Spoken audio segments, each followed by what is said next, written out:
बोलो शनिदेव महाराज की जय। भक्ति चैनल में आपका स्वागत है। आज हम शनिदेव बाबा के बारे में बताएंगे। शनिदेव महाराज की जो साढ़े साती लगी होती है कुंभ राशि पे, उसके बारे में बताएंगे।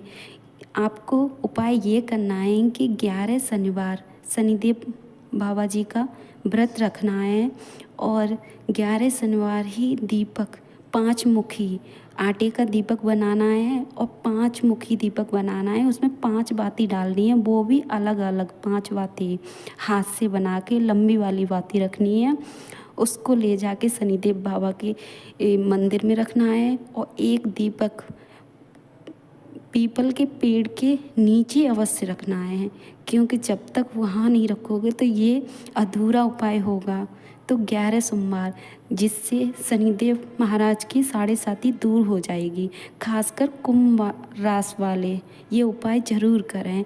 और ये मैं कोई ऐसे नहीं बता रही हूँ, ये उपाय ये किया हुआ है। मैं वही उपाय बताऊँगी जो मैंने यूज किया है, जो मैंने उसको किया है, जिससे मुझे आराम मिला है।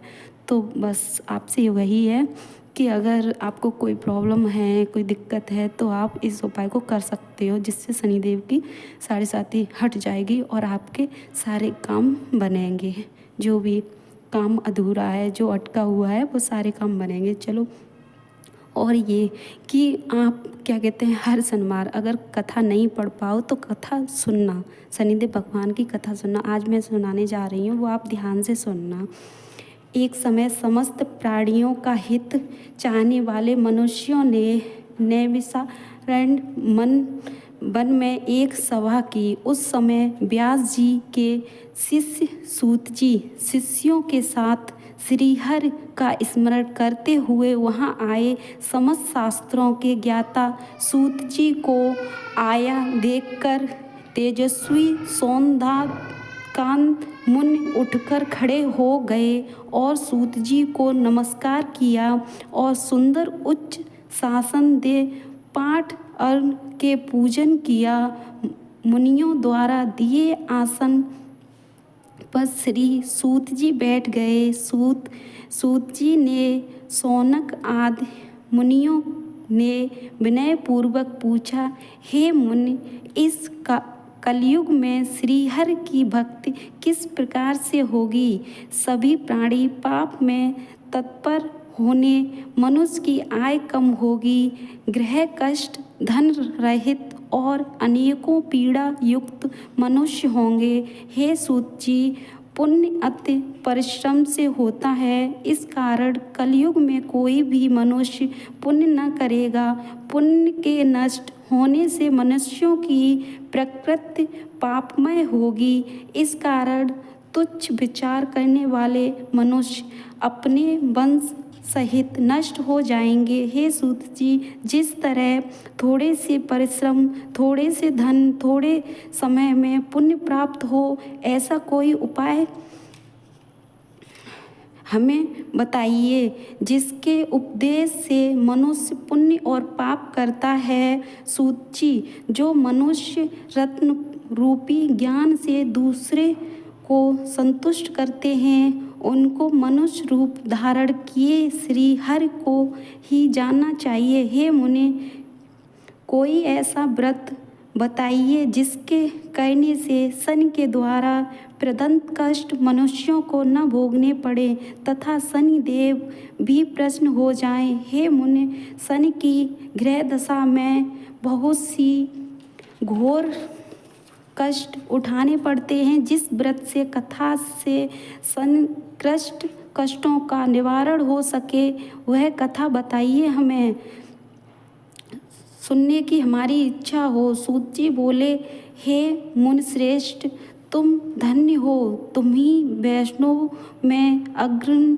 हो, क्योंकि सब प्राणियों का सदैव हित चाहते हो। मैं तुमसे एक उत्तम व्रत कहता हूँ, ध्यान देकर सुनना, जिसके करने से भगवान शंकर प्रसन्न होते हैं और शनि ग्रह कृत कष्ट प्राप्त नहीं होते हैं। सूत जी बोले, युधिष्ठिर आदि पांडव वनवास में अनेक कष्ट भोग रहे थे। उस समय उनके प्रिय सखा श्री कृष्ण को आया देखकर उसका बहुत ही आदर किया, मन में बहुत प्रसन्नता मानी और सुंदर आसन पर बिठाया। श्री कृष्ण बोले, हे युधिष्ठिर, तुम कुशल पूर्वक हो। युधिष्ठिर बोले, भगवान आपकी कृपा है। प्रभु, कृपा करके कोई ऐसा उपाय बताइए जिसके कहने से यह ग्रह कष्ट हो जाए। शनि ग्रह बहुत कष्ट देता है, अतः ऐसा कोई व्रत बताइए जिससे इस कष्ट से छुटकारा मिले। श्री कृष्ण बोले, राजन, आपने बहुत ही सुंदर बात पूछी। आपसे एक उत्तम व्रत कहता हूँ। मनुष्य भक्त की श्रद्धायुक्त होकर शनिवार के दिन भगवान शंकर का व्रत करते हैं तो उन्हें शनिवार की ग्रह दशा में कोई कष्ट नहीं होता, उनको निर्धनता नहीं सताती है तथा इस लोक में अनेकों प्रकार के सुखों को भोगकर अंत में शिवलोक की प्राप्त होती है। युधिष्ठिर बोले, सबसे पहले यह व्रत किसने किया था वह सब विस्तार पूर्वक कृपा करके कहें। विधि की बतलावें तथा फल क्या है। भगवान श्री कृष्ण जी बोले, राजन, शनिवार के दिन, विशेषकर श्रावण मास में शनिवार के दिन लोह निर्मित सन प्रतिमा को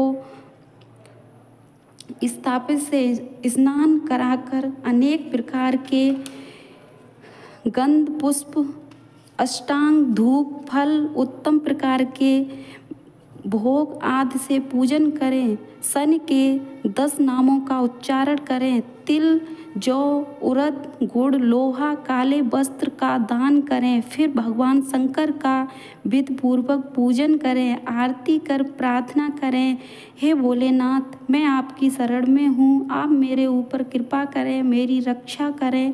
हे युधिष्ठिर, पहले शनिवार को उड़द का भात, दूसरे को केले की खीर, तीसरे को खजला, चौथे को पूरियों का भोग लगावें। इस व्रत की समाप्ति पर यथाशक्त ब्राह्मण को भोजन करावें। इस प्रकार करने से सब प्रकार के अनिष्ट, कष्ट आदि दूर हो जाएंगे। राहु, केतु, शनि